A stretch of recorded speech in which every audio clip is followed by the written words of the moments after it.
Characteristic of centrifugal pumps. Aim of this experiment is to study the performance characteristic of a centrifugal pump and to determine the characteristic with maximum efficiency. The apparatus required are centrifugal pump setup, meter scale and a stopwatch. The apparatus with centrifugal pump is being given here.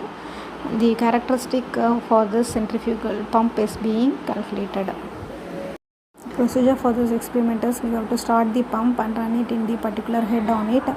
Open the delivery valve and maintain the required delivery head. Note down the delivery reading and note the corresponding suction head reading. Close the drain valve and note down the time taken for 10 cm rise of water level in the collecting tank. Measure the area of the collecting tank, and for different delivery tubes repeat the experiment. For every set reading, note down the time taken for 5 revolutions of energy meter disc.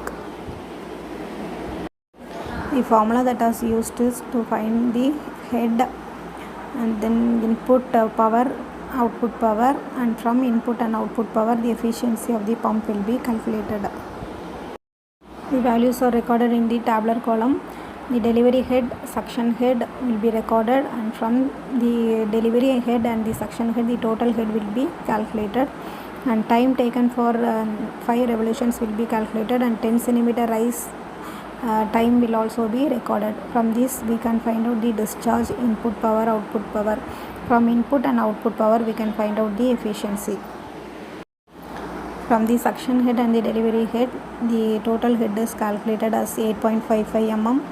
Discharge is calculated as 9 into 10 power minus 4 meter cube per second, and output power is calculated as 0.0755 kilowatts.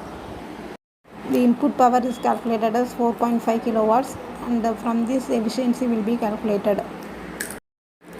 The performance characteristic of centrifugal pump is studied, and the maximum efficiency was found to be 1.75%.